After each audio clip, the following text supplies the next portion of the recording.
Jason is a county extension agent for agriculture and natural resources with Texas A&M AgriLight Extension Services in Nueces County. And that says he works out of the office where Kevin's at. Okay.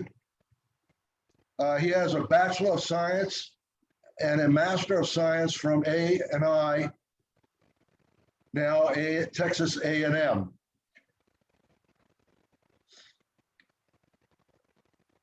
He's a local guy. He attended Ella Barnes Junior High and Ray High School. In 2002, he's certified as a Texas Master Naturalist. I got to get this to go back the other way now. I don't recognize that guy that you're talking about. I think you've got the wrong bio, actually. I think so. I've got some combined there, but that's okay. Okay. My name is Jason Ott. I'm y'all's county extension agent for agriculture and natural resources, and I'm just very, very appreciative of the opportunity to be here and having an opportunity to talk about soils. But I've been a longtime county agent, been in this county for quite a few years, and primarily my role and responsibility is to work with agricultural producers and help them in making best management decisions for their operation. And so I'm sorry to interrupt you, but no, that's okay. You can do your own bio. You can do it better than I can. But I thought it was very interesting, your experience and what you do. And especially that you're a local here, you live in Corpus Christi and you work out of Corpus Christi.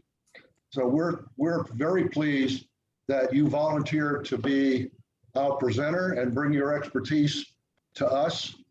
And thank you for allowing us to use your PowerPoint for our notes. And I'll turn it over to you. You are the host. Okay, and thank you for monitoring the text chat, Sandra. Just feel free to interrupt me anytime that y'all want to, and really any of y'all, if y'all want to interrupt, I certainly don't mind. I think it's more interesting if we can have a conversation and get your questions answered rather than just me go through a series of PowerPoint slides over a period of time if I'm not hitting on what y'all have concerns with or have interest in or what have you. But certainly just kind of, we're talking about soil today, and, often the question is, which one is it? Is it soil or dirt? And what I always tell my 4-H kids whenever I'm working with them is, dirt is what you have on your kitchen floor. Soil is what's outside. And so there's really kind of two definitions of what soil exactly is, but it's a dynamic natural body composed of minerals and organic material and living forms in which plants grow, is essentially the definition of soils that I like. And in our ecosystem, there's some really important functions that soils do for us and support for us. And I think everything kind of starts with that soil base that we have, just from the standpoint of supporting that plant, providing a growth medium that supplies nutrients, and just its ability then to support vegetation will influence the number and type of animals that can be grazed upon that area. It's also important in controlling the fate of water from the amount that we lose from the atmosphere, contamination, purification, and utilization. We also have, soils as a very important component of our recycling system.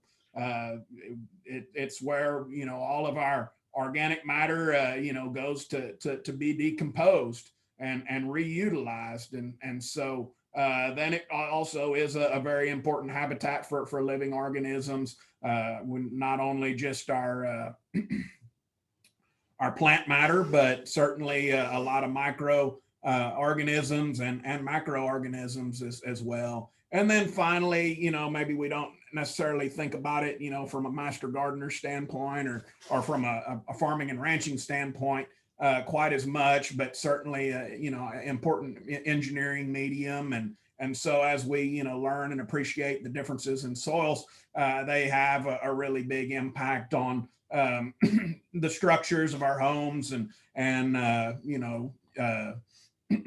roads and things like that. And so we're all familiar with that in Corpus Christi because we all have terrible foundations and terrible roads, right? And some of that ties exactly back to, the types of soil types that we have in this part of the world. But I guess, as master gardeners, the things that we're most important in, right now is the importance of soils as it relates to our plants.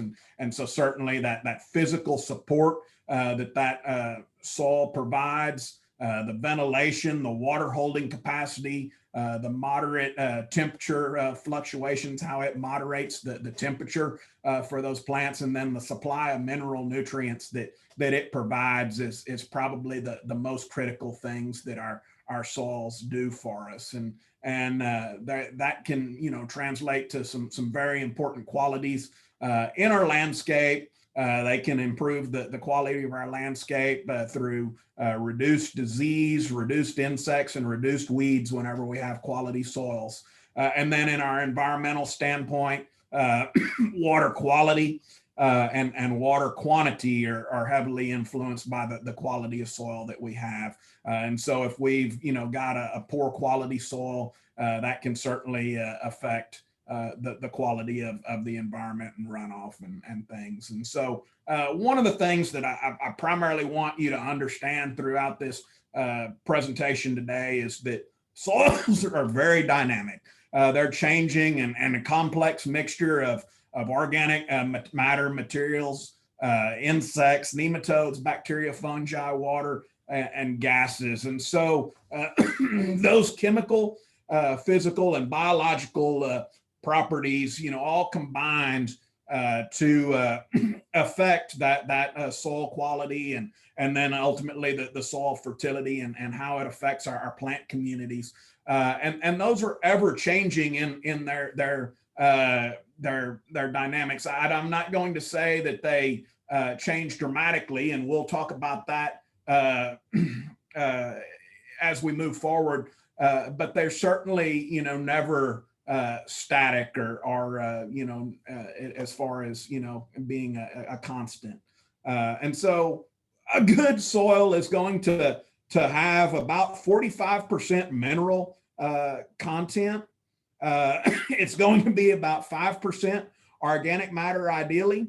And some of our garden soils can probably get there. But unfortunately, in this part of the world with our hot, humid environments, where we just don't have anything called winter typically, we burn a lot of organic matter. And so it's very, very challenging to get organic matter levels up this high. Now, certainly in our garden beds and things like that, where we have the opportunity to do some significant amounts of mulching, adding some composts and things like that, we have the ability to help build and get probably closer to this ideal. Whereas our farmers and ranchers out there that are in a very dry, humid, hot environment have more of a challenge in adding organic matter or getting organic matter to that level. And then our soils are also, it's very critical that we have that open pore space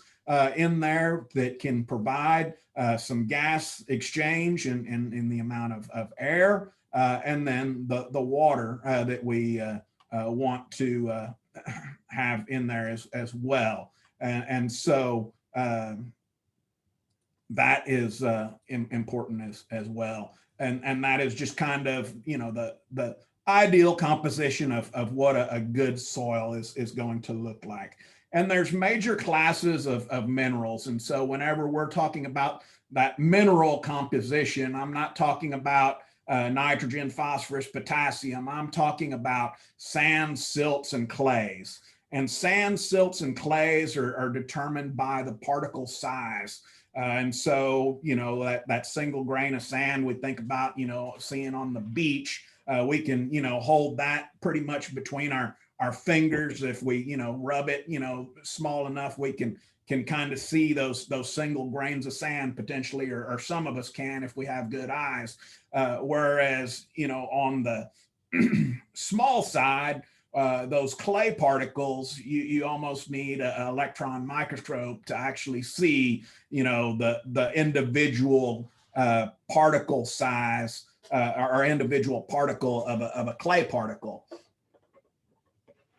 And in the middle of that, we have our silts. And so those are kind of the size range that determines our sand, silts, and clays. And so if you think about, a sand, well, obviously that's beach sand. We're in Corpus, we're familiar with that. We go to Whitecap Beach or wherever, and we can see plenty of sand. And then clays, an example of that would be, basically any of the soils that, we have on the south side of Corpus Christi, and then through western Nueces County, are predominantly Victoria clay type soils. But again, the way that we determine our soil texture is based on the percentages of sand, silts, and clays. And those make up things like sandy loams, sandy clay loams, silty clays, and then, sandy clays, things like that. That's all defined or determined based on the percentage of sand, silt, and clay that we have in a soil. And so the way that we would do that, and if we were able to all be together, I have a tremendous amount of soil samples that we could get out that I use with my 4-H kids to learn how to texture by feel. But that's what's going on in this picture here. Is this person is starting to try to texture by feel that soil to determine what texture that is exactly. And what you do is basically take a little less than probably a tablespoon of soil or so, and put that in your hand. You want it to be somewhat not wet. You don't want to handle mud, but certainly you want it to be a moist soil. Typically, once you've got that in your hand and got some moisture in it, you'd kind of roll it. And what I tell my 4-H kids is you roll it into a snake or a worm, essentially. And then between your forefinger and your thumb, as you can see, that what they're doing there is they're pushing that out flat and ribboning it. And as you have higher amounts of clay in that soil, you will get a longer ribbon. And so you can see just in this picture that there is obviously a high level of clay in this soil because of the length of the ribbon that is being able to be formed. And so when you have your clays here, basically, an 8 to 10 inch length or longer soil is what you'll typically see. Sandra, do you have a question? No, I'm having a problem here, but there is one question. Someone wanted to know whether the percentages of the soil makeup was by mass or volume. I'm not sure exactly what that refers to. Yeah, so it's actually typically like a volumetric measurement that's done. If they do that, they'll basically create a slurry, and then as you can imagine, the larger particles fall out quicker over time, and then your small particles are the final ones to drop. And so that they measure that based in that way. As far as that percentage, it's a volumetric measurement. And so then on the whenever we have a little bit shorter ribbon, we're in those loams, are kind of more of those medium type soils. And then whenever we're unable to ribbon it or things like that, well, then we've got, more of those sandy type soils and things. And so that's really important. I guess I put this in here just to, what it all breaks down to is ultimately, if you're over here in this portion of the county, you can pretty much count on being a heavy Victoria clay type soil. And if you're over here on this eastern portion of the county into the bluff and east of there, well, then you can pretty well count on being in a pretty sandy type of a soil.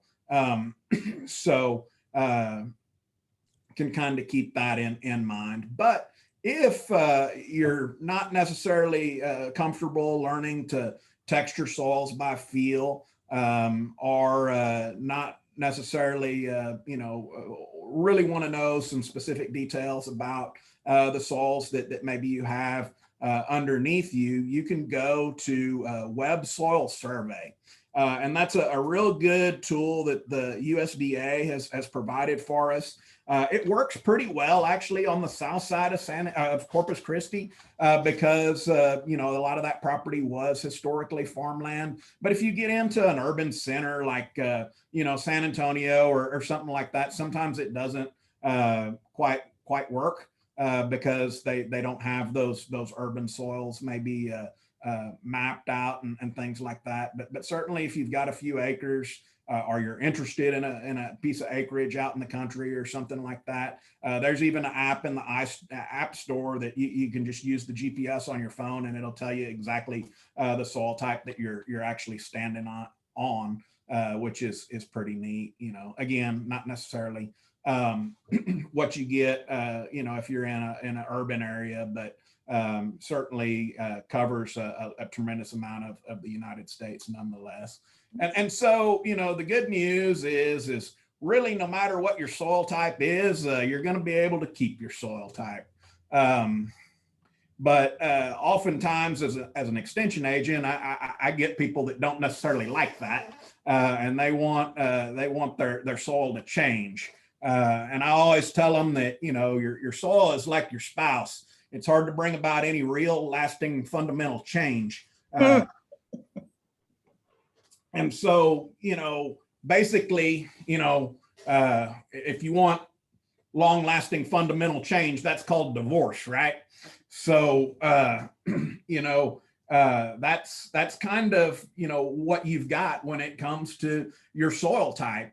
You've got to learn to work with the soil type that you have in your backyard. Now, granted, in a smaller acreage situation, we can bring in raised beds. We can do, some things that, that just, kind of breaks the rules or whatever, and do those things. But, the reality is if we're going to have a native soil that we're going to work with, well, then, we're pretty much stuck with the soil types that we've got, and we've got to learn to work with those soil types that we've got.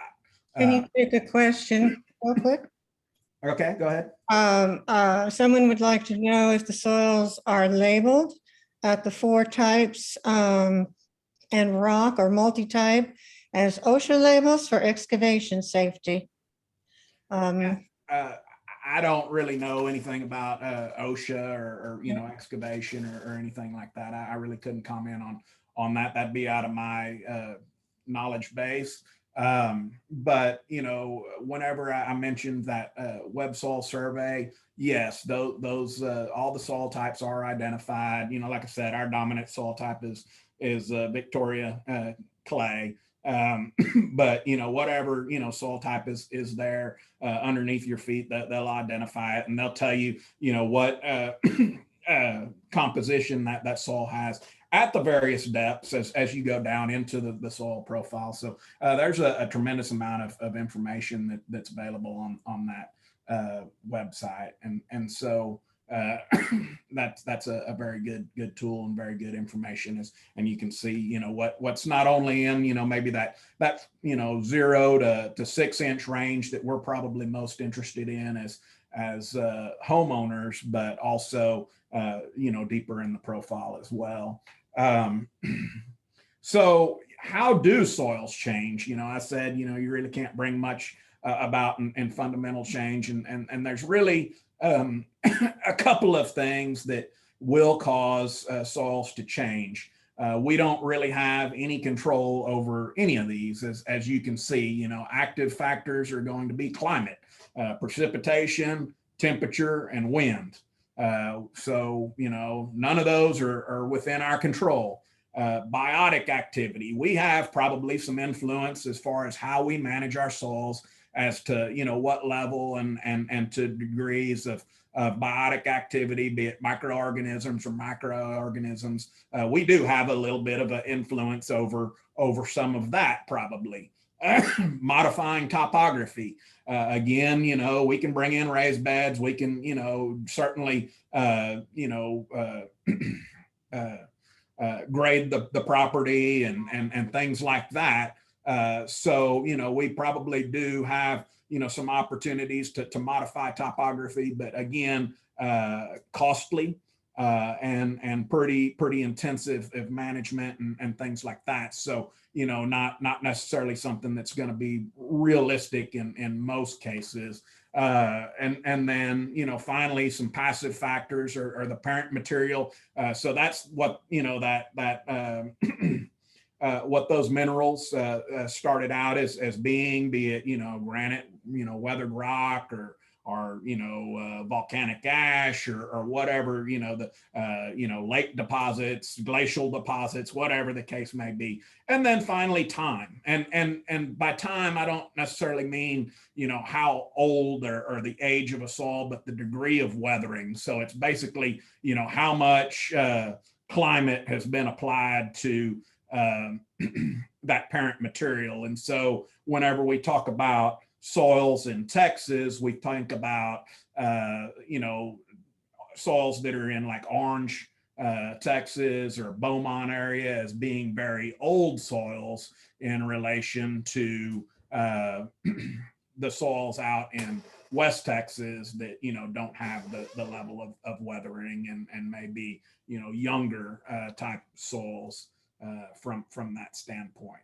And so what all this boils down to and why soil texture is important is it's going to affect some of these factors for us. And so we need to be aware of this and how that's going to affect us so that we can make some management decisions in our gardens and in our home landscapes in terms of infiltration of water into that soil and surface.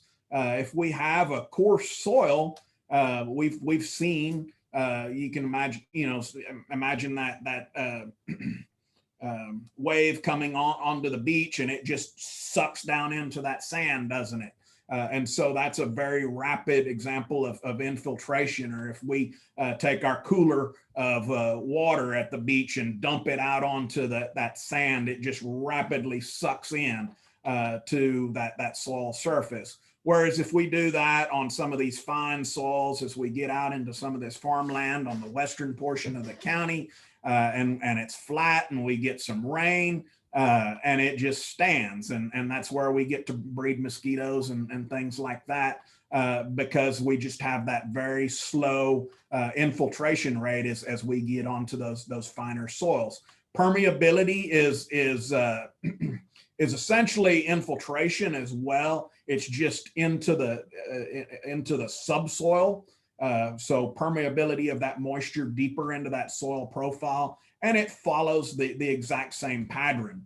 And then leaching, that can be important to us too. If we have maybe a situation where, over in the bluff or something like that, where maybe we have some irrigation, but we have some poor quality irrigation, and maybe we've made some mistakes and brought in some salts or an excessive amounts of salts. And now we're trying to clean that up. Well, we have a maybe an opportunity to do that a little quicker and a little easier and a little more readily if we're on those coarser type soils than if we have some fine soils and we get those, you know, kind of salty or brackish through poor irrigation source or something like that. Well, then we're going to struggle to get that cleaned up over time, and it's really going to take a lot more rainwater and things like that to get that corrected. Organic matter is typically going to be lower in our coarse soils. Of course, our water holding capacity is going to be lower. Our nutrient holding capacity, which also ties back to our organic matter, is you know, all going to be low on coarse soils versus our fine soils. That fine soils are going to have those chemical properties that are going to have locations on them that will hold these nutrients more tightly to them versus a coarse soil. And so you can think of that coarse soil as essentially just glass beads.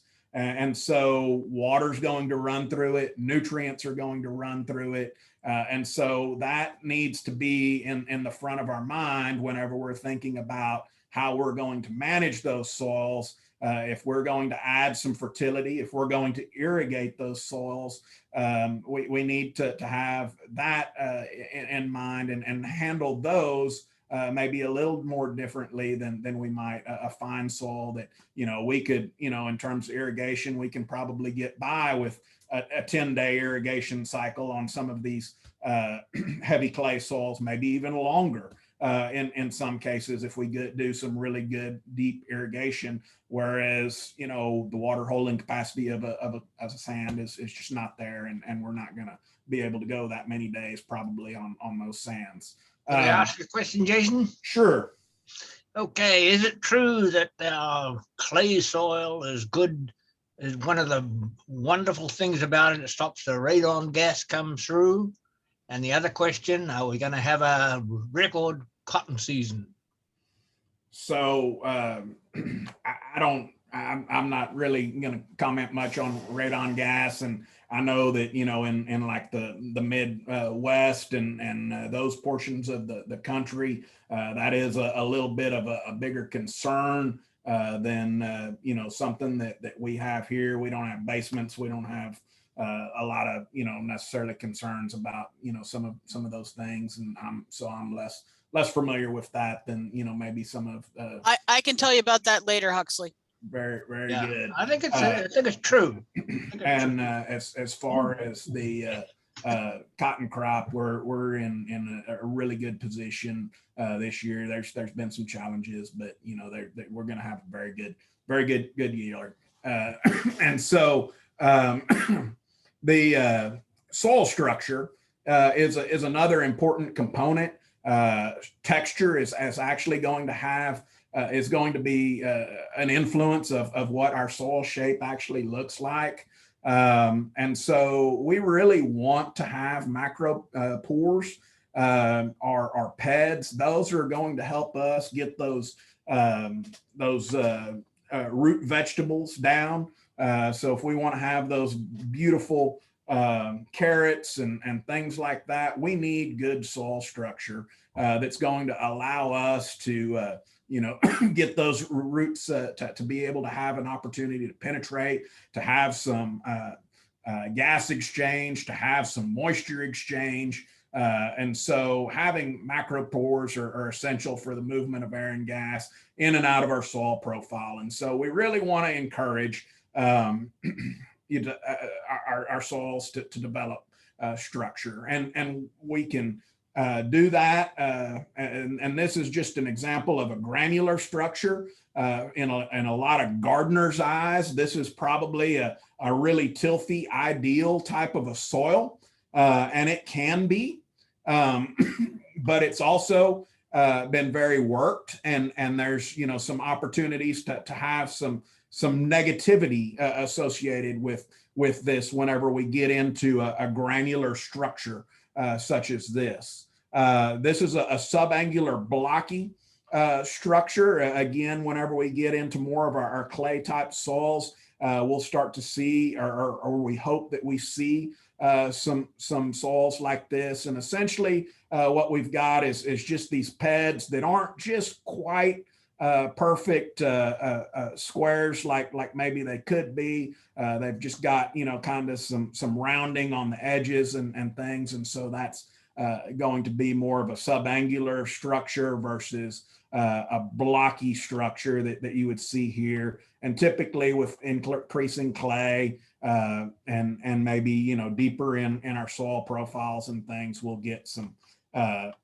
blocky structure like this. And then we can see some prismatic structure as well, which is just basically instead of a square, you've got more of a rectangular type of a structure. But this is an example of a good soil profile. You're down to about 4 foot here, and you can see that top soil, and it goes down to about 2 foot here, and you start to see a bit of a color exchange, a change, and you start to see that subsoil probably somewhere in here. Hopefully y'all see my cursor, I guess.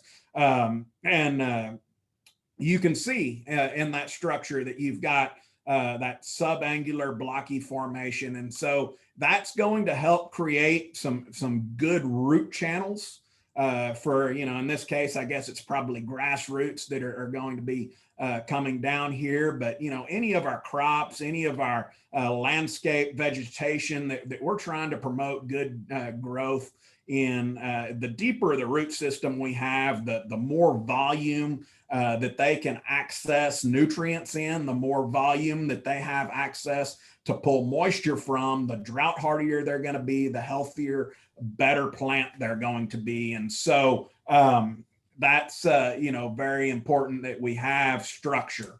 And whenever we have things like micropods, those are very positive in helping us develop structure. And so, examples of different, micropods are just, those soil insects that we can see, earthworms, millipedes, centipedes. Nobody likes fire ants, but certainly they can help with, the tilth of our soil and things like that, termites and others. And then certainly our roots. We talk a lot now about living root systems and having cover crops and things like that. And so as we have those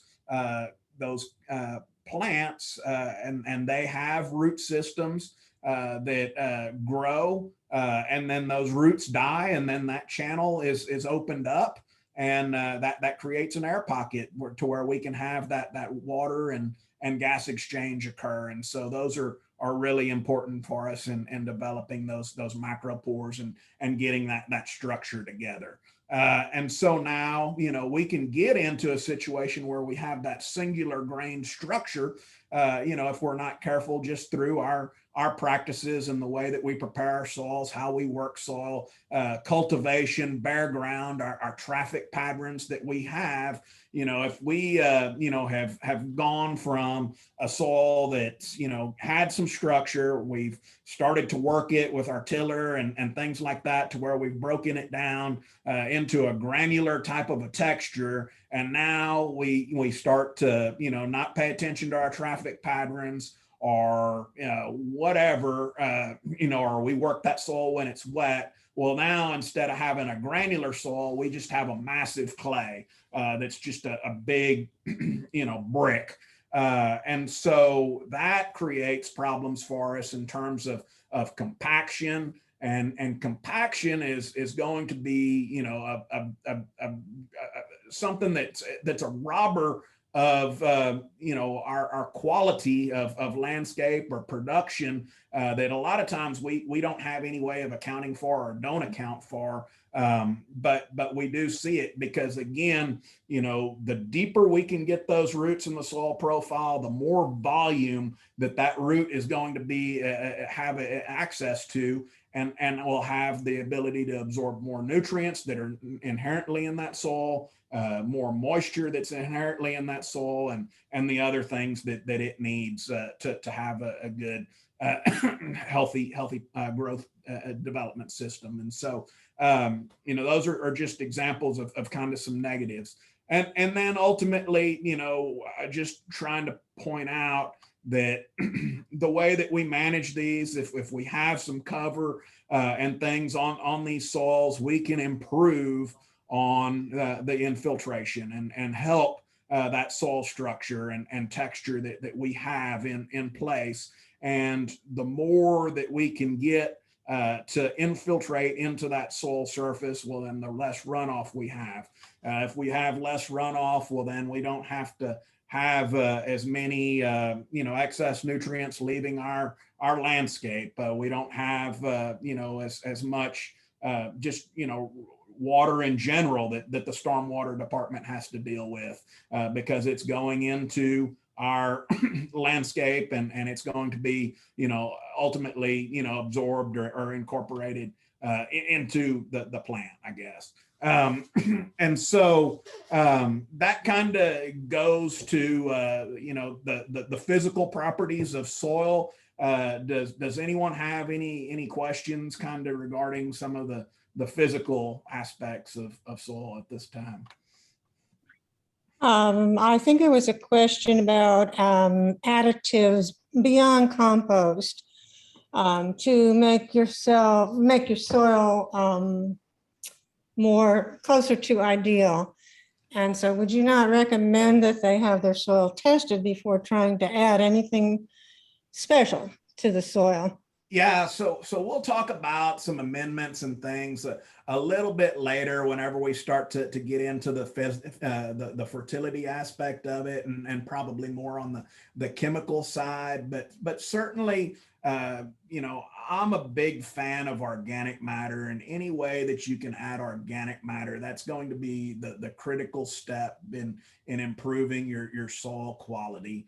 In my opinion, you can there's a lot of and we're going to start talking about soil microbes here, and there's a lot of bug in the jug type products and different things that are out there, and really at the end of the day, anything that we can do to add organic matter is what's going to get us to where we want to be in terms of these things, and get us there in a far better situation and a far more lasting situation than anything else, in my opinion. But soil microbes, our soil fertility is just a normal soil is just teeming with microbes. There's hundreds of millions to billions of bacteria, fungi, algae, and protozoa in our soils. And so here is kind of a breakdown of how many pounds a typical soil is going to have in 1,000 square feet. And so 35 pounds of fungus, in 1,000 square foot of soil. That's a lot of bacteria that we have out there, and so people don't realize that. And like I comment on the bug in a jug type products. Well, if that's a gallon of product that you're going to put out there on that 1,000 square foot, even say it's a really, really heavy gallon and it weighs 10 pounds, you're still, not even coming close to putting out, the pounds of bacteria, fungi, protozoa, and algae that are already out there in that field. And so are on that 1,000 square foot a yard. So I just kind of wanted to share this with you to kind of think about that. And, so what can we do to promote the microbial groups that we've got out there on that landscape already? And, it really comes down to organic matter being the driver. And so this is actually a demonstration that's been done. They do it in the Midwest a lot. NRCS does it, and they take these tidy whities and they'll plant them in various fields, and it's a demonstration and an example of the microbial activity that's in these farmers' fields. And so, obviously you have the clean white pear that's kind of the control. So, what a pear weighed, I guess. And then as you can see, the level of breakdown is based on the amount of microbial activity that's in those in those fields. And so, whatever field this came out of, there's clearly a tremendous amount of organic, microbial activity that was able to break down that organic cotton in those underwear compared to, maybe what was going on here in this second one, and maybe to a lesser degree in the third one there. And so here is, it just kind of shows the results, but basically, the no-till soil with a cover crop. So having that, good soil structure that wasn't broken down by excessive amounts of tillage and had a living root on it was the one that just basically had the waistband left, right?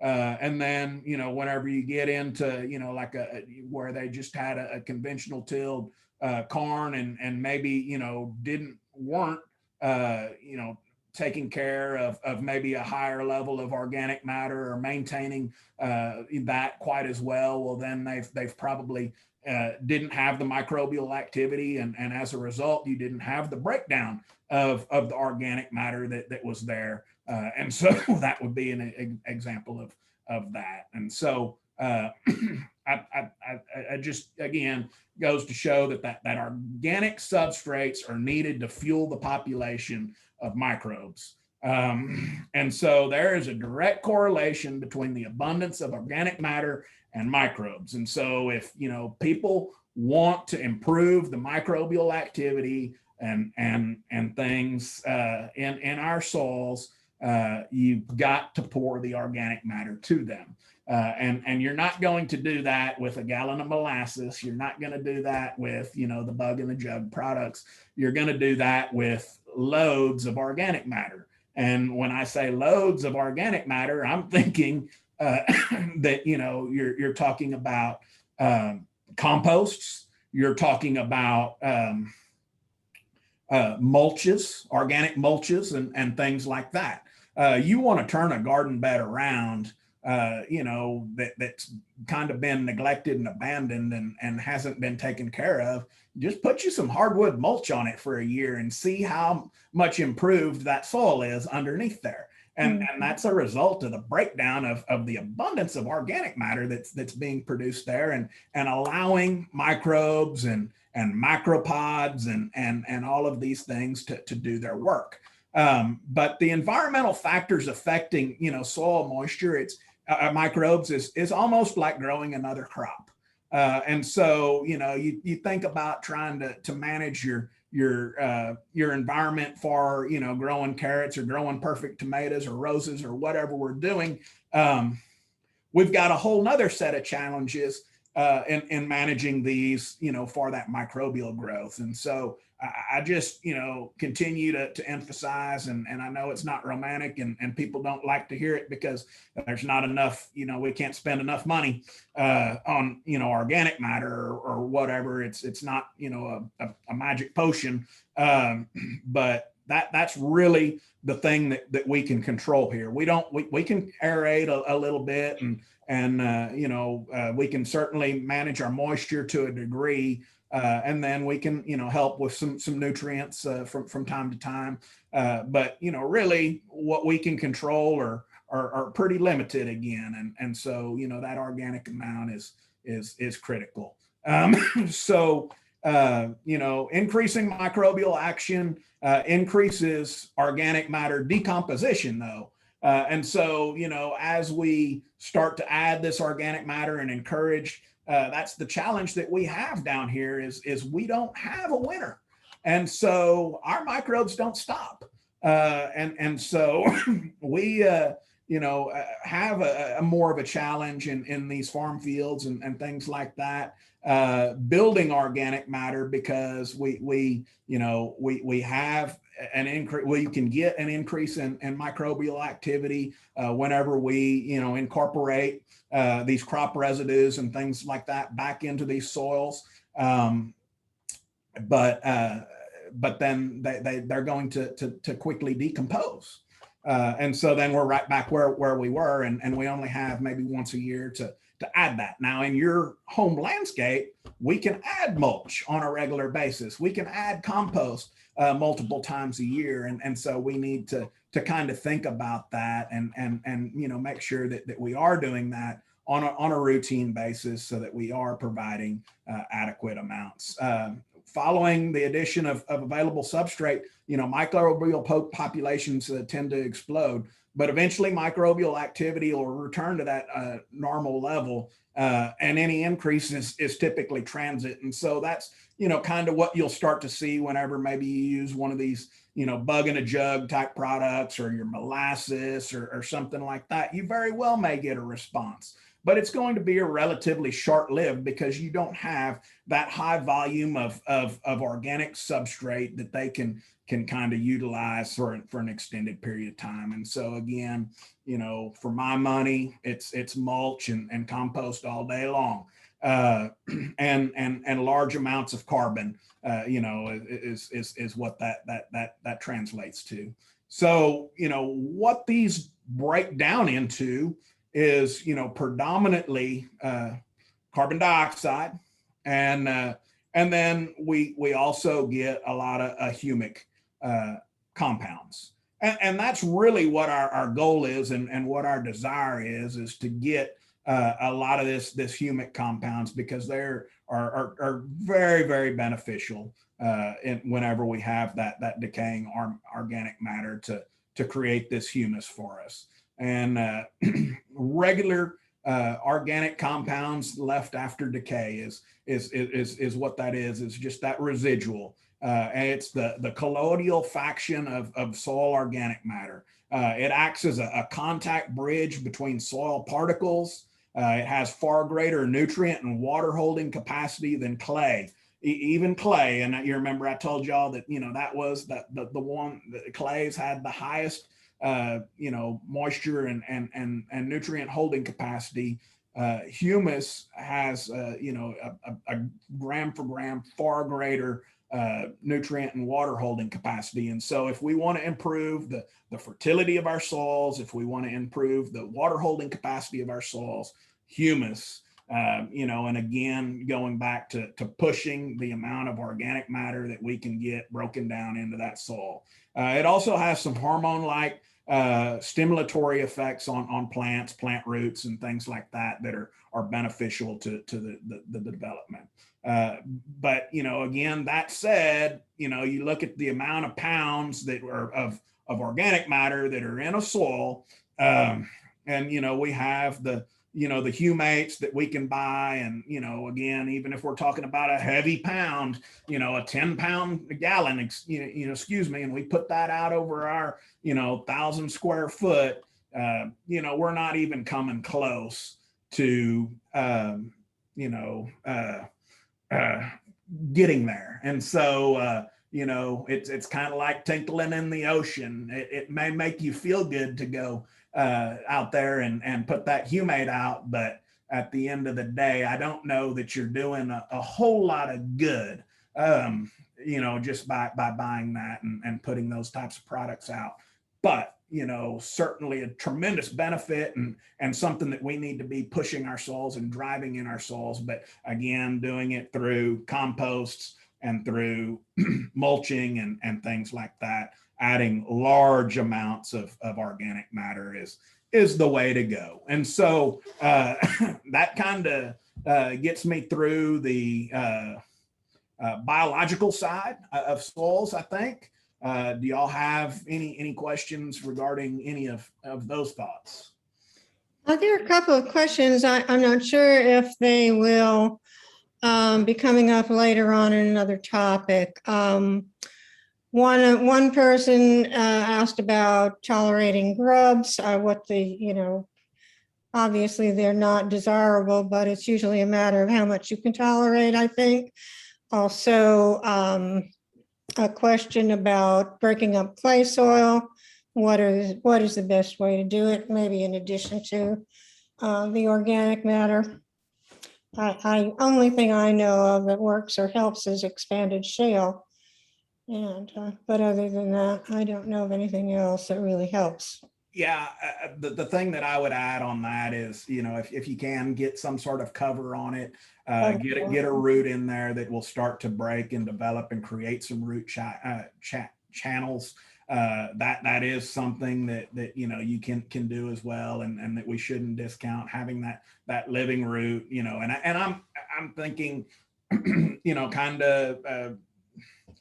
More from a gardening standpoint, whenever I'm talking about that. Obviously, in a landscape situation, you're probably going to have, some of that as well whenever we, start to introduce our bedding plants and things like that. But, having, maybe thinking about, the root system on some of those plants that we're putting in there, having, some that, have some very robust root systems, like a radish or something like that, maybe we're not, necessarily interested in eating that radish, but, maybe we plant some just for the purpose of creating some root channels and making the tilth of that soil improved and enhanced, and then just, terminate that plant in some sort of way where we kill it and allow it to decompose in place with that root system in place, or something like that. And so did I answer that, or was there another part of Yeah, that that I missed? I think so. There's one other interesting question here. Are there different seasons for microbes, or getting that type of activity, encouraging that activity to develop in our particular area? I mean, we have it going on all the time, but what could they do to encourage it? Yeah, no, I mean, like I said, just adding, as much organic matter to the soil as you can is really the key. And then, there is probably going to be some opportunities to, like whenever we talk about composting, we talk about, having that right brown to green ratio. And basically what that is a carbon to nitrogen ratio that we want to be balanced. We've got to have enough nitrogen there to decompose all of that organic matter. And so we can't just, push all that direction where we have, tremendous amounts of organic matter, but not enough, nitrogen to break it down and things like that. And so we want to make sure that we do have that balance. As far as time, no, I mean, we just don't have the winter. And so that's, you talk to farmers here in the coastal bend, and that's the thing that they talk about, is that they farm 365 days a year. Whereas, in the Midwest and things like that, they have a vacation.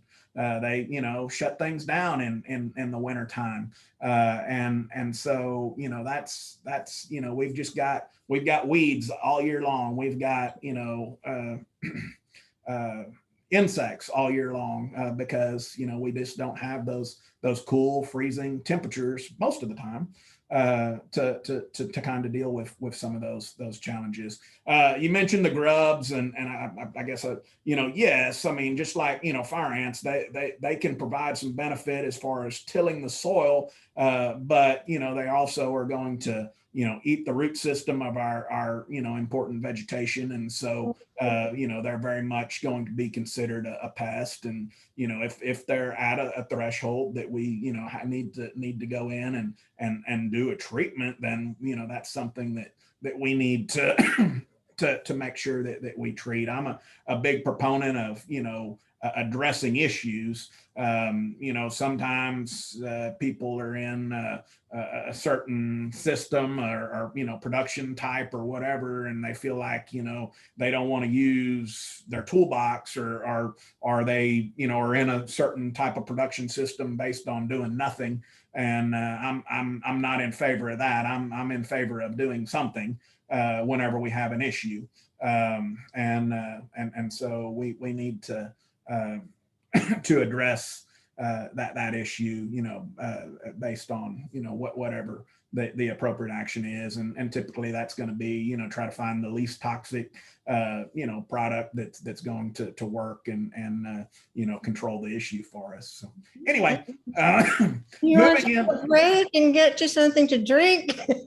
Well, I don't know if y'all know or not, but I you know, basically recovered from COVID. You know, No. I've been at work for, I guess, back a week now or whatever. But anyway, it's probably not going to help. But Okay. anyway, our moving into soil nutrient management. Our goal is to manage soil fertility so that nutrients are sufficient and available for our crop. And so, you know, that's yes. I need to make an administrative remark here. We have an individual signed in as iPhone, okay? Our policy is you identify yourself by renaming your iPhone, or if something comes up where it says computer or whatever. And there's two reasons for that. One is security.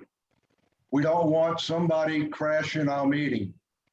The second reason is I can't turn in iPhone as the person attending. So I have no idea who you are. So I need you to rename yourself or I will have to boot you out of the meeting. Okay? And I'll give you about a minute to do that.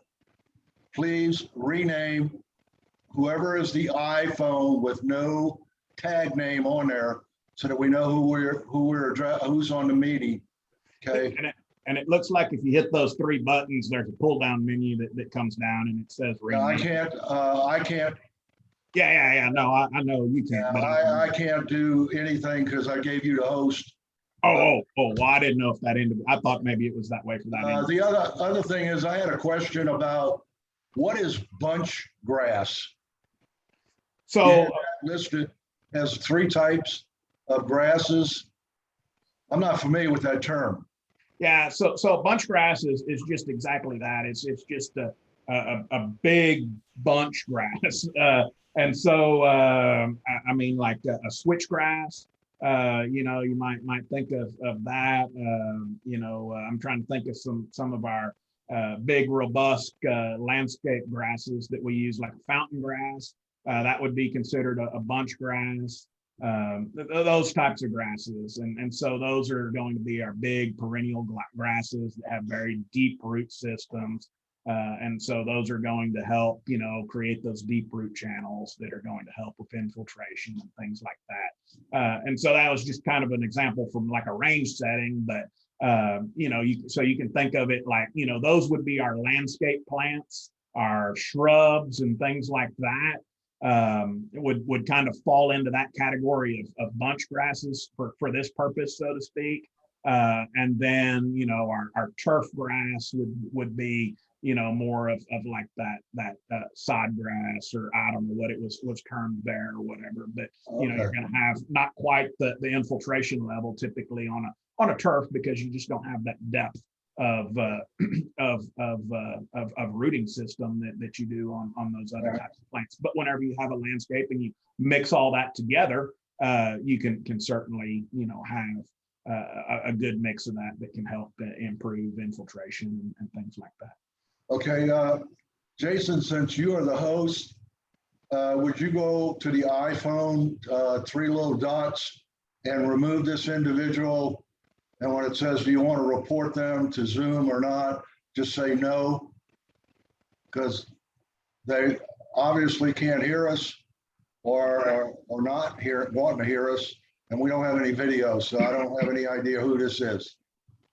And All right, sorry, I'm having to be the bouncer, but you're removed. There we go. Thank you. All right, so let's talk now about kind of that last component, and a lot of times, probably the one that, you know, it seems like kind of gets emphasized the most is that chemical properties of our soil. And rightfully so, I guess, to a large degree. A lot of the work and research and improving, you know, crop production and things like that, you know, did focus on soil fertility and that chemical aspect of our soils. And so, there can be some pretty significant nutrient imbalances in soils, and that can affect the health of our plants. It can affect disease and insect resistance.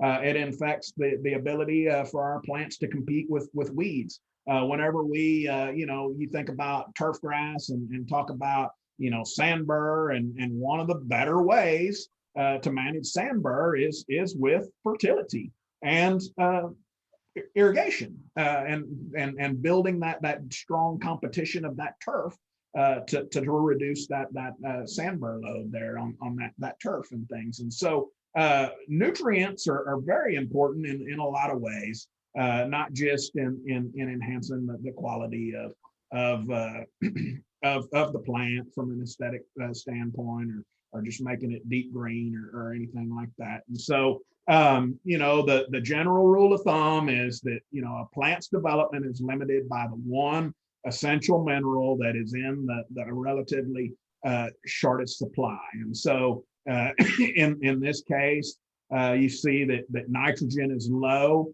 and so then, no matter how much water we try to add to this bucket, we're never going to overcome that lowest rung. And so if we went in there and put 100 units of N and brought it up to the level of the copper over here, well then the next thing that would be limiting is the phosphorus, and then the potassium. And so if we're really trying to get our production up to the level of sulfur, well then we need to make sure that all of these nutrients that are needed by the plant are brought up to that level that we're trying to achieve. It does us no good to put down a bunch of a nutrient and not meet the needs of the plant and the other nutrients. And so there's, depending on who you talk to, I guess 16 or 18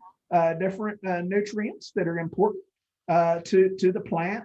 Sometimes we maybe don't necessarily appreciate the ones that come from the air and the water quite as much. And so we don't necessarily think about hydrogen or oxygen as being important, but they certainly are very important in that as nutrients to plants, and can really, aeration of trees and things like that can really be impactful on the how productive those are. And so also, one of the things that I've done here is shown the chemical formulations of these different nutrients. And people don't realize that not only does a plant need nitrogen, not only does it need phosphorus, or not only does it need potassium, but it needs it in a specific form. It can't take up nitrogen just in any form. It can't take it up, and so those are specific forms that I have here, and that is what that plant is actually taking up. It's taking up ammonium and it's taking up nitrate. It's not just it can't take up nitrogen in other forms. And so sometimes we don't necessarily realize or appreciate that, I think, and we talk about, different fertilizers and be it an organic fertilizer or a synthetic fertilizer. At the end of the day, that nutrient is going to have to break down into one of these forms in order for that plant to take it up. Okay.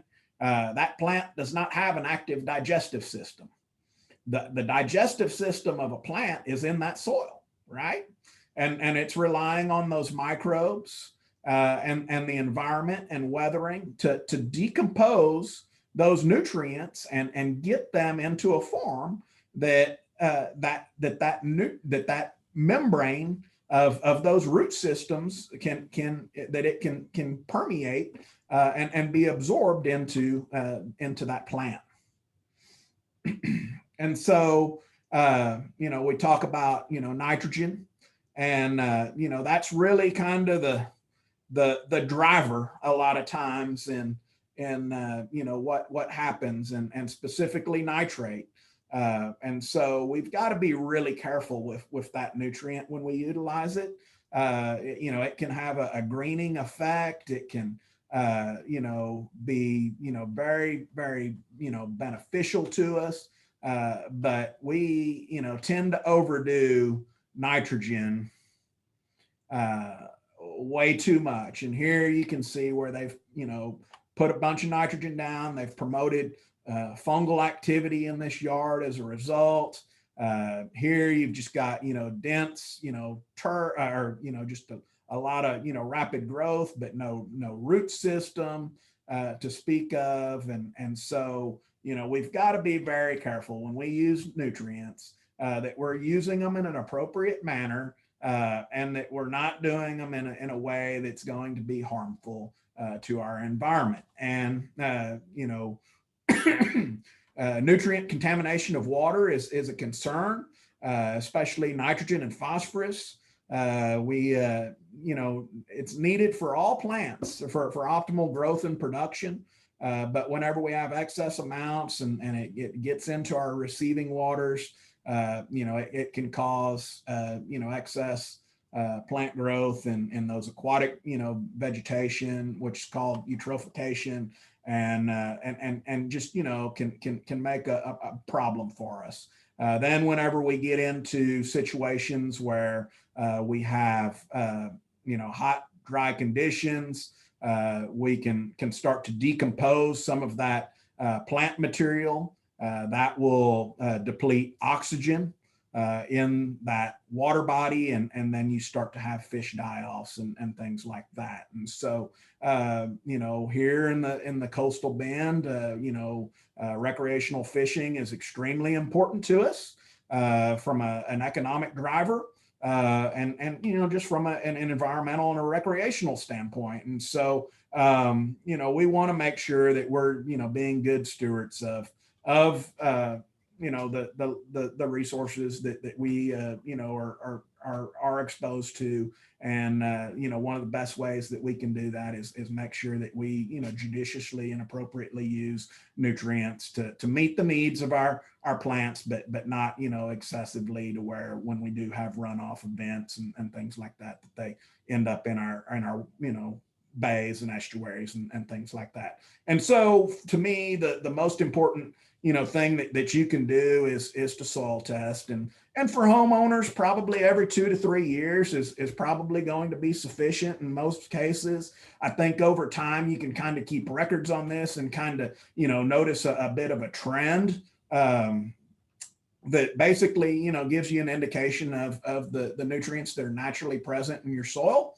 And then gives you some credit for any residual, you know, fertility that you might have if you, you know, maybe, you know, planted a garden and for whatever reason it wasn't successful in a particular year. You know, so a lot of times those nutrients didn't necessarily go anywhere. You know, so, you know, maybe we've got some of that residual fertility and we don't need to quite add as much in the subsequent year if we didn't have success. On the other hand, we may have an abundant year where we, you know, maybe have yields that are far higher than maybe we anticipated. Maybe we took out more nutrients than we, you know, maybe applied or thought that we would need. And so, you know, in that following year, we may need to add a little additional nutrient that maybe we weren't necessarily prepared for. And so having, you know, that soil test as a, you know, kind of, I liken it to basically you would never add oil to your crankcase of your vehicle, you know, without pulling the dipstick. And so that's the same thing that's true for soil testing. I would suggest that you never add nutrients to your soil without first taking a soil test. And just like, you know, that dipstick on your crankcase, it gives you a, you know, a range. And it gives you a, you know, an estimate. You look at it, you know, well, I'm kind of a quart low. But, you know, are you exactly a quart low? Of course not. You just kind of know where you are based on that. And that's the importance of that and the value that I see. Jason, Yes. For years and years and years and years, all our soil tests have come back and they say, do not add any potassium to your soil for the next 5 years. So what are we doing wrong about that? Well, a lot of I've got some data that I'm going to show here in a second, and I'll discuss that a little bit more. But a lot of our soils are just high in potassium, and so there's really nothing that you can do. They're just high in potassium, and so you just need to make sure that we're not continuing to add potassium to that, so that we don't have an issue. So taking a soil sample, it's garbage in, garbage out, and the quality of that test is only as good as the quality of the collection that we did at home. And so we work with people, and you would be amazed the junk that we get in. We do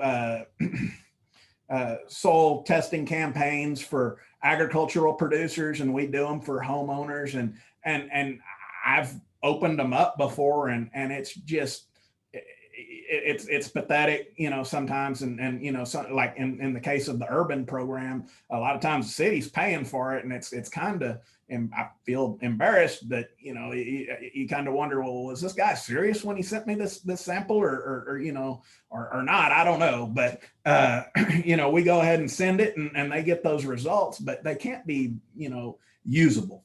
And so the correct way to take a soil sample is a composite soil sample, which means you get a clean plastic bucket, and I say 10 to 12 cores is what you want around the house. This says 3 to 10, but in my opinion, you want to take about a dozen samples. And so what you can see in this picture is they do make soil sample probes, stick probes that you can get. And if you can get access to one of those are great, because one of the best things about taking a soil sample is it tells you something about soil compaction. And that's, goes back to the physical properties that we started talking about. But, if you push that push probe in, that's going to give you a lot of information about, how much compaction you got, and maybe the issues that you have aren't fertility related. They aren't microbial related. They go back to that initial physical property that we talked about, and maybe we need to start working on that through aeration or something of this nature. So anyway, so that's the first thing that I think you get to learn whenever you start to take soil samples is a little bit about how bad your soil is compacted. Then you take a dozen of those, and your goal is basically that a 0 to 6 inch length of soil, and basically just a 1 inch column. And so if you have a push probe that you can collect those in, well, then that makes it really nice. If not, a sharpshooter like this, you just basically, slice a hole and then slice a little 1 inch column of soil off the side of that hole. And then, put that in the bucket, and then repeat that 11 more times. And then you want to make sure that you get all your rocks out of there, make sure that you get all your roots and sticks and just all the junk. Get that all out of there, and remove it. And then you want to thoroughly mix those dozen samples together. Break up any clods and things like that, so that you have a very nice homogeneously mixed soil that you can put into about a quart bag. You could use a Ziploc bag, or you can come by our offices and get you a soil sample bag and submit it. I know they give one to all the master gardeners to do a test on their yard to kind of learn about it. And I think that's great. And then, ship it immediately. Don't let it, sit around, because it can change. And then you're going to get some results back. And this happens to be an agricultural result, just because that's what I had. But in the case of an urban soil sample, it's going to make these recommendations in pounds per 1,000 square foot typically. And so, it'll show the amount of nitrate, the parts per million, nitrate, phosphorus, potassium, calcium, so on.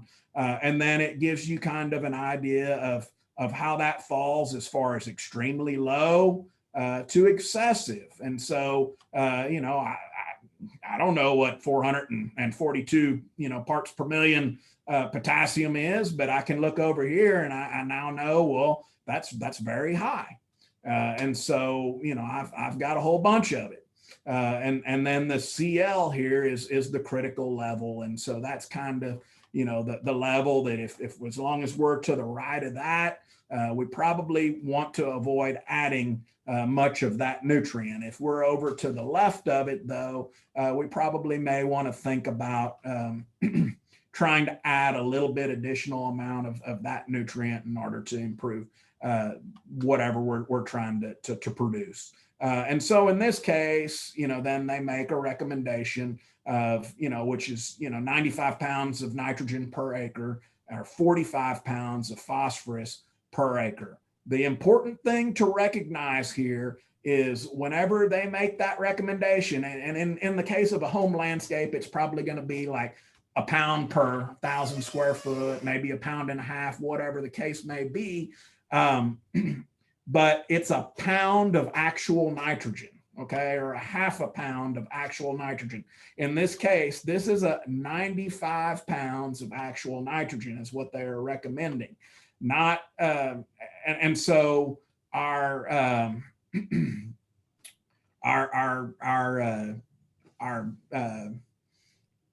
fertilizers are going to have a percentage of nitrogen, and so we're going to have to do some math to meet those needs. One of the things that, as a county agent, I guess I get hit a lot with is, well, this lab sucks, or that lab sucks, or the results of that we sent off soil samples to this place and that place, and they all came back different. Well, last year I kind of had enough of that. And so I wanted to see for myself, how good are these labs actually at being accurate and precise in measuring soil nutrients. And so I sent off, I collected 5 gallons of soil, and I thoroughly mixed it to death. And I sent 4 samples to 4 different labs out of that 5-gallon bucket.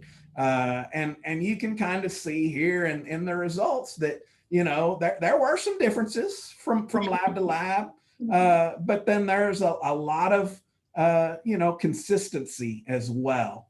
And so I am really pleased with the results. There was probably a unique thing that maybe happened here. I'm not quite sure what the full story is, but you can see, lab B and C, are very low, and then, lab A and the TAMU lab are, right there, side by side. They're side by side. As far as phosphorus, very consistent across, all 4 labs. Potassium, again, very consistent across all 4 labs. And so I feel really good about, the results that you're getting, whether you choose the Texas A&M lab or any of these other 3 labs that are available in the state of Texas. And then I looked, at kind of comparing the mean, the range, and confidence interval between these labs within each, within pH, nitrogen, phosphorus, potassium, and the individual labs, they do an amazing job. Look at the range on these, as far as pH, from, these labs, the range in nitrogen, not a lot of variation there. They are very, very, precise in their measurement. So how are they accurate? Well, when you look at all 4 of them, they're pretty close. So, I think, precision and accuracy within these labs is very, very good. And we can have a lot of confidence in the results that we're getting, regardless of the lab that you choose. And I really was very happy to see that. And I guess it, just kind of goes back to remind everybody that, soil testing is kind of like looking for an invisible skunk. You can't see it, but you know when you're really close. Okay. And so that's kind of, what we're doing. We're not getting an exact number, but we're getting that number that's really close so that we can have confidence that we're not putting out an excessive amount of nutrients, or that we're not putting out an insufficient amount of nutrients that's going to hamper our production goals. Okay. And so, that's kind of where we're at. And so I haven't updated these slides. We continue to do soil testing campaigns throughout the years. But I just, kind of quit in 2017 for whatever reason with my data set. But I had at that time, a little under 1,000 samples that had been submitted. And you can kind of see, what the averages are as far as, our community. We've got about a 7.7 pH. As far as nitrogen, phosphorus, and potassium, you can kind of see, where those fall into. And as was alluded earlier by Huxley, you get into potassium, and you've got a tremendous amount of soil samples that do come back, well over half of them, they're very high in potassium. And that's just the natural inherent fertility of our soil. And then you add another 25 or so percent. So you're over 80% that are in that higher or very high. But we certainly see some that are very low, and we see some that are low. And so actually in our, community, there are some cases where you can justify putting out some potassium. And certainly if there's certain crops that maybe we're growing that are maybe higher potassium users, and then we have that, we probably are going to be looking at this to maybe make some amendments. Phosphorus, same deal. Probably not quite as many phosphorus issues that are very high, but we're close there as well. Very similar trend. And then whenever you get onto the nitrogen side, it's the opposite, where you have a tremendous amount of soil tests that come back that are extremely low, which is not surprising for nitrogen. But then you look over here and you've got about 10% that come back very high, and about 10% that are high, and about 10% that are moderate. So you got about 30% of your samples that are in yards that are being loved to death, so to speak, and probably can go without a little bit of nitrogen for a little while.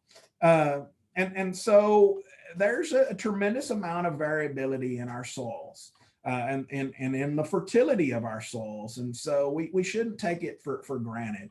And in these agricultural fields, we tend to treat a few hundred acres as the same, but and we think we go and take soil samples and talk about pH and things, but there is a tremendous amount of variability in pH across fields, and in your yard. Probably there are areas that are going to have more variability in pH and fertility than you would imagine. In my backyard, I know, I guess historically there was pets probably in the backyard, and so my phosphorus load in my backyard is excellent. It is excellent.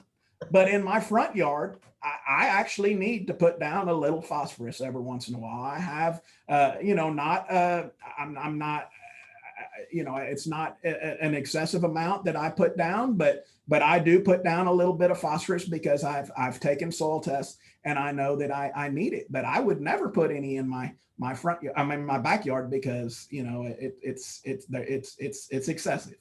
And so this is just kind of another way of looking at this, and you can kind of see that about 65% of the samples come back recommending some amount of fertility from 0 to 1 pound in nitrogen.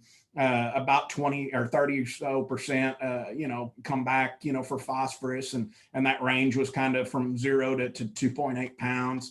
And potassium kind of followed the same trend, but just, much smaller sliver where we actually needed those. But in this case, there certainly are situations where, there was some fertility needed in all of these. And I just, looked at these three major nutrient areas that we, the big three that we kind of focus on, but, certainly that these trends could be seen in, any of the micronutrients or anything like that, we would want to look at. And certainly iron and zinc can be, some micronutrients that we can look at. Also, the way that we fertilize can impact some of those micronutrients. There are interactions in a lot of these chemical nutrients as well. And so if we put down a huge slug of phosphorus, we can bind up some iron, we can bind up some zinc and things like that, and cause some deficiencies and some yellowing in our yard because we put out too much phosphorus. And so, we need to make sure that we're doing a good job of balancing fertilizers and things like that. And so we're looking at, nitrogen. We're looking at a bag of a product that we're, maybe considering using as a fertility source. We want to always remember that those first three numbers on that bag are going to be the percentage of nitrogen, the percentage of phosphorus, and the percentage of potassium. What if there's a fourth number? What's that fourth number? Well, I don't know. It depends on, and they're going to have to tell you what that is. It could be iron, it could be sulfur, it could be zinc, it could be any number of things. It could be all of those. And so the first three numbers are always going to be nitrogen, phosphorus, and potassium. And then if there's any additional numbers beyond that, they're going to have to identify them for us so that we know what in the world they are. Okay. And so we can use those to determine, what we need to put out. So if we want to put out a pound of nitrogen per 1,000 square foot for our lawn, which is kind of a standard recommendation that we would have, we can look at, these different products. And so we, find something like like I like, this is 2510, but, like a 1959. We would have to, it end up being 5 pounds of that product that we're actually putting out in order to get to that pound of actual nitrogen that we're trying to put out. So it's a little bit of math. Basically, you divide the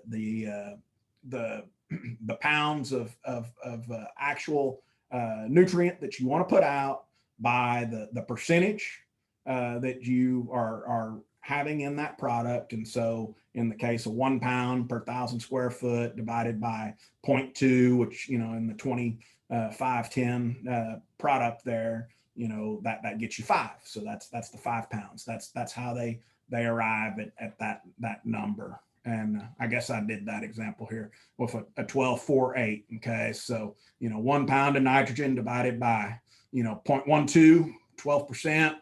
That gets you 8 pounds. And so now that's for the nitrogen. We can make this, a little bit more complicated. And so now you're putting out, 8 pounds to meet that 12 pounds that pound of nitrogen. So now you can multiply 8 pounds by 4%, and that'll tell you how many pounds of phosphorus you're putting out. And you can multiply that 8 by 8%, and that'll tell you how many pounds of potassium you're putting out. And so, you want to make sure that you try to find something that's in a balanced ratio for what your soil test recommends. Generally, turf grass, we talk about like a 1959, a 3:1:2 ratio is kind of what our warm season grasses utilize those three macronutrients in. And so, something that's kind of in that 3:1:2 ratio is what we're looking for in the absence of a soil test that tells us what the appropriate, ratio is, and then the big thing, if we're going to do this right, we've got to know how many square feet we're treating. you know, how many square feet of garden, how many square feet of landscape, whatever the case is. If you know, and y'all master gardeners, y'all know, y'all've got to do that. And even though y'all know, I bet you there's a bunch of you that, you know, still don't know how many square foot your yard is. And, you know, yet y'all applied stuff on a regular basis. And so, you know, we need to get better about that. So what about organic fertilizers? You know, well, it's the exact same deal. Again, you know, like I said, the plant, it takes up nutrients in specific chemical forms. It don't care. It don't care. It's going to have to be broken down into one of those forms through, you know, the biological processes in the soil for it to be uptaken by that plant.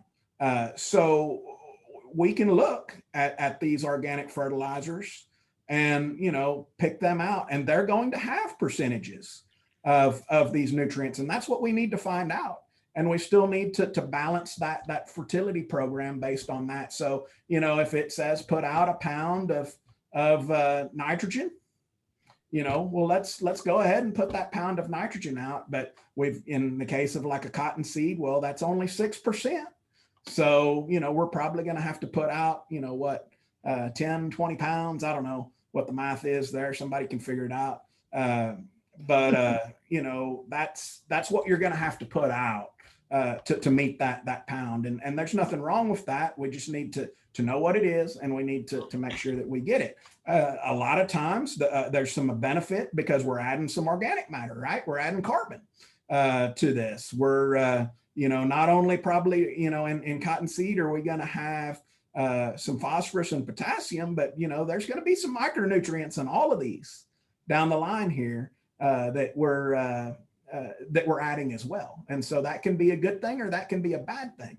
If, you know, we've, you know, got an excessive amount of micronutrients and we use some of these organic fertilizers, we can have some toxicities pretty quickly with micronutrients. So we do need to be careful that making sure that, you know, we know exactly what all we're putting out with some of these, and you know, something like a sewage sludge or you know, maybe even manures and things like that. You know, if we're not, you know, careful, we can put out some excessive amounts potentially of some micronutrients that can cause us some toxicities and some issues. So, you know, again, you know, we always talk about, you know, well, organic versus synthetic and what's better or whatever. And like I said, you know, at the end of the day, the plant doesn't care. It doesn't know. It's looking for, you know, ammonium and nitrate, and it's got to get it. And so the key is if we're going to use an organic fertilizer, we got to realize that it's going to have to be broken down into an ammonium or a nitrate for that plant to get it. And so we've got to plan for that and realize that it's going to be liberated slowly by those microbes. And so we got to start earlier so that it can be broken down into that. It's going to reduce our risk of burn, and it's going to reduce our risks of runoff and leaching through those organic types of fertilizers. But if we've got a nutrient deficiency that we're trying to correct more rapidly, it's going to be a slow response to it. And so we need to keep that in mind, that we're building with these and making sure that we're putting them out in a sufficient time that they're going to be able to be broken down and available at a peak volume whenever that plant is at the peak nutrient demand that it's at, so that it can utilize those. Jason, Yes. I just as far as this, we had a wonderful guy in the Rose Society that produced so many beautiful roses, and he kept putting things in his garden to the point where after the last soil test he had, it was actually poison, and they had to get an excavator in, and he took all his soil out and replaced it. he overdid it. So it's very easy to overdo these things. That is extremely true on the micronutrients. You can get, copper toxicities and things very, very quickly, and it can be very, very difficult to correct them. And so that's exactly right. It's certainly, nothing wrong with using anything. Just know what you're putting out, and make sure that you're not putting out something that's going to cause you some problems in the future, especially when you're using, micro nutrients and things like that. And for the Everything in most part, moderation. most homeowners are going to be able to avoid that. That's really not going to be, too much of an issue for us. We probably can stick to kind of the big three and get by just fine for the most part. These are, so, one of the things that, you kind of hear about, synthetic fertilizers, I guess, is, ammonia oxidation of nutrifying bacteria. And, if you lower the pH, that, you can reduce, bacterial and fungal, and then the bacterial microbes, and increase the fungal pathogens in that. And that's certainly true. But it's very temporal. It's not something that's going to be a very long lasting effect. And, a lot of times it's, just within that zone of that where that fertilizer came in contact with that soil. And so it's not a permanent, damaging thing. And it's just really a qualitative change to that soil population due to the management of that input.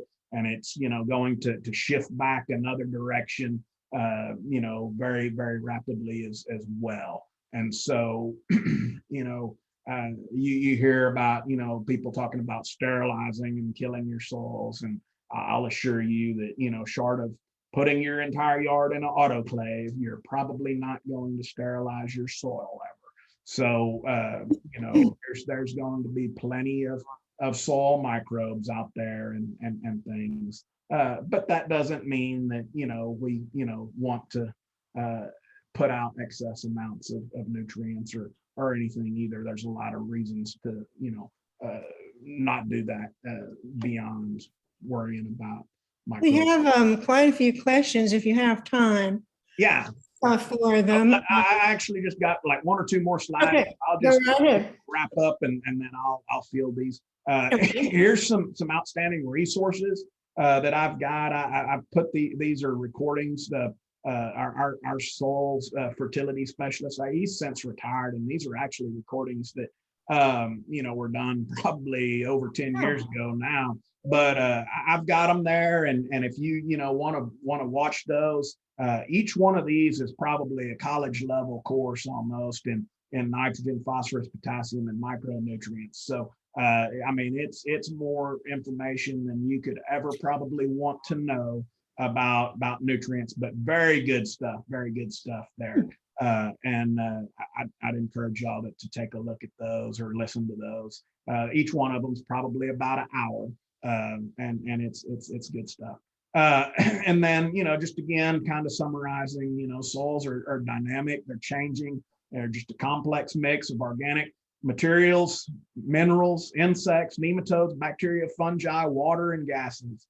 And, they play those important 5 key roles in our ecosystem. And, of course, here, the one that we're most interested in is the support that they provide and plant growth, but, certainly important in our water cycle, recycling and habitat. And so, with that, I'll kind of wrap up and glad to take any questions that y'all have.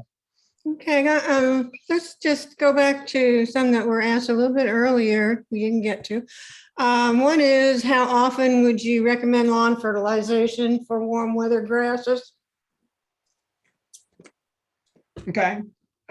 So again, fertility test, it would be my suggestion, but we want to probably, in general, you're going to put out about a pound of nitrogen. And again, just talking generally, that first application of the year, you're probably going to want to have something that is a blended fertilizer. So, maybe something that's also going to put in some phosphorus and some potassium. Again, in general terms, we're going to have a decent amount of phosphorus and potassium, but you still may need a little. Generally it's going to be used in that 3:1 to 2 ratio, but I'm just kind of talking around in a circle there because, I would suggest you get a soil test, but I know you may not. So, when you don't, that's kind of what you're at. So you're going to put down a little blend of basically about a pound of nitrogen and a little bit of phosphorus and potassium that would maybe go with that. Then I would say, anywhere from 6 to 8 weeks later, I would, look at putting down an additional pound of straight nitrogen. Okay. And then every, 6 or 8 weeks, following that. And that's going to really also depend on the quality of lawn that you like, how much you actually like to mow. I don't like to mow that much. So I tend to go much longer with that. If you really like to mow and you really like a deep, lush lawn, well, then you're probably going to be on the shorter interval of that. Those are kind of some of those considerations that you would want to have. And then, once you kind of get into some fall, of course, we don't necessarily have a fall, but, that last, kind of fertilization of the year, you kind of probably want to, quote unquote, use your winterizer, which again is going to be more of a complete fertilizer where you'd, have, a balanced, rate of fertility that you might put out. And that would kind of be the year. You don't want to, you want to put that last fertilization out early enough that you don't promote any lush growth going into the fall or winter that's, maybe going to be susceptible to freeze or to fungal damage or things like that. And so that's kind of the direction that you're going. Jason, what are we looking at on the photograph right now? That's a home landscape that the tree fell over and just lifted up a lot of the turf with that root system under the tree. Looks pretty healthy. I have a couple more real quick ones. One person would like to know, what do you use to change the pH of your soil? So that's a great question. I didn't talk about pH a whole lot because really nothing for the type of pHs that we have here. If you have a pH that's low, you can actually raise our pH through liming. The use of hydrated lime is very useful in raising pH. However, we don't have a problem with low pHs typically. And I'm not saying that, locally there might be some microenvironments or something where that is an issue that you may need to correct and raise some pHs. And I certainly know of, like over in the Rockport area and things like that. I have seen soil samples where they have very low pHs actually that could benefit from some agricultural lime. But for the most part, we have the opposite situation where we have an individual that's got a higher pH, they've got, an 8.1, 8.2, they want to get it, to where they can grow blueberries or something like this. And, unfortunately, the answer to that is, well, just find you a pot and grow that blueberry in a pot with some soil that you've imported in that's going to have that low pH that you need. You can do some things, with green sand. They talk about you can, hydrochloric acid and things like that. But the buffering capacity of our carbonate soils that we have is just tremendous. It is, it cannot be overcome. I mean, maybe temporarily, again, we talk about, temporal shifts that we can make. But it's not going to be lasting sufficiently to justify it. And you're just pouring these gobs of chemical onto soil. It's not realistic. You do that in a container. Go get you some low pH soil if you need to grow a particular plant like that, and do that. But you're just going to have to learn to live with that, that soil type that we have. And for the most part, it's going to be a high pH soil, and that's what we deal with. On the, there are on the occasion where you do have a low pH soil and you want to raise it, then agricultural lime will get that done for you. And every couple of years, you can add some, and you'll get that. It's not a lasting change either, but it's more of it can be more lasting than trying to go the other direction, unfortunately. Another question is this, and it has related questions. Do they sell bags of fertilizer with one number? In other words, if you just want nitrogen, I know they do that. If you don't want to put out potassium and all the bags have potassium, what do you do to ameliorate that, and so on? Yeah, so they do sell, like 2100, 3200, things like that. 4600. I mean, you can find straight nitrogen products, on the synthetic side. Now, on the organic side, yeah, you're going to have to take something that's got everything, because it's organic. That's the way it comes.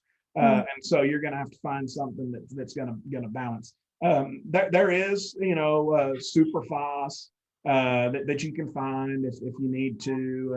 It's going to be like a 0060 potentially, or whatever. A lot of those are pretty expensive.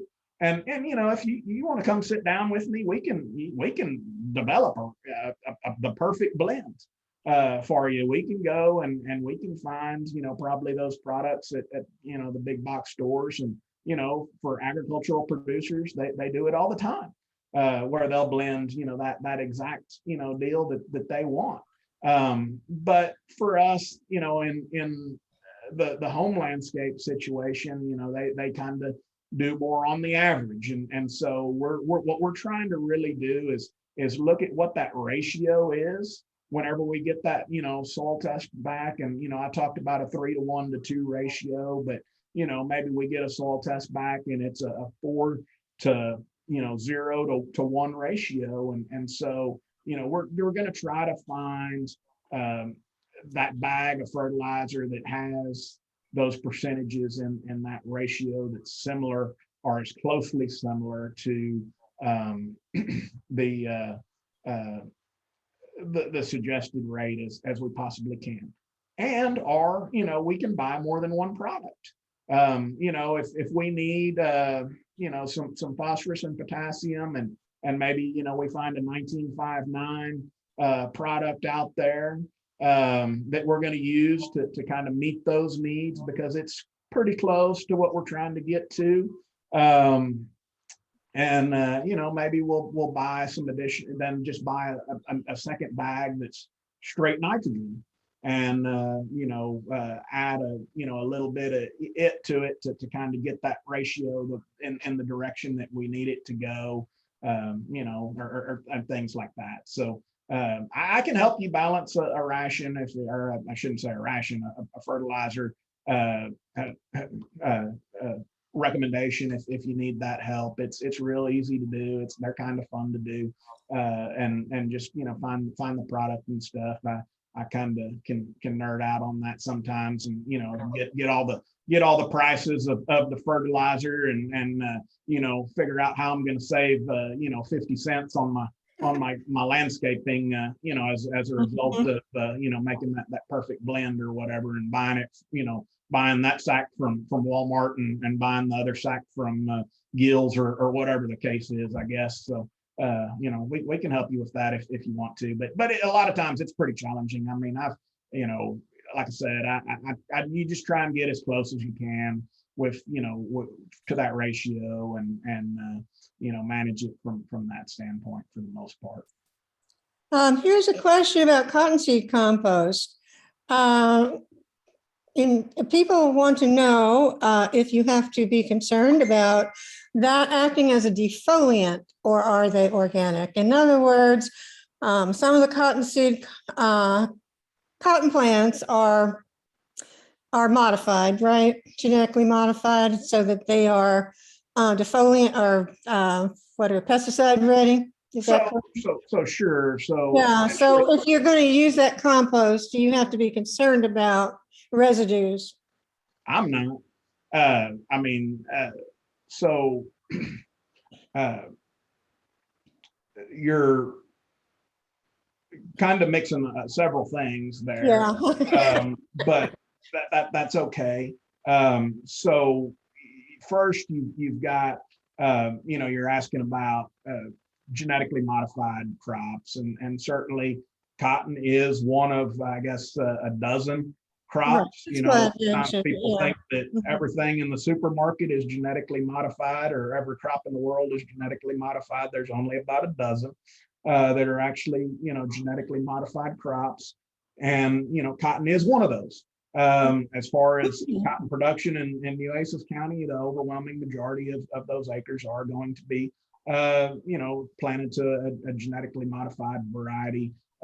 We do have some conventional cottons that are grown, but there's, what that does is there's traits that have been introduced into those plants that allow them to be tolerant to certain herbicides. There's also, in some cases, some traits that have been introduced into those plants that produce toxins that can help control some of the insect issues that we have. And so in those cases, they actually reduce the amount of pesticides that are required to manage those types of crops. And so, are those expressed in, cottonseed burr and things like that? No. That's not going to be a residual issue that you're worried about, and it's those toxins are basically like Bacillus thuringiensis, which fits into an organic program. Right. We use a lot of BT a lot of time in organic programs, and we've just got crops that will express that toxin and help us control some worms, so that we don't have to use a pesticide to control those worms. And so you've got that benefit there. Does that pass over into the into the no? That's not something that's a concern to FDA or to the USDA or anything like that in those products. And so you're using those as a fertilizer program or an organic to add. But as far as if you're trying to be in a quote unquote organic, certified organic type of a program, you're right in questioning that may not be eligible for that type of a program. If you're most of us are not purists like that. We're we want to maybe do the least toxic thing. We want to use organic products when we can, but we're not necessarily concerned about maintaining or obtaining an organic certification or anything like that. But if you're doing this as a production practice where you're going to go make some claims and sell some product or something like that, well then you got to be very careful about what you're using, and that some of these inputs are going to fit into the claim that you're trying to make for the product that you're trying to sell at the local farmers market or whatever type of deal, so that you can do that. But as far as then pesticide use, these products are defoliated, but that's really not going to be something that's really going to be part of the lint that remains, or certainly the cotton seed that remains after that goes through the ginning process and things like that. So.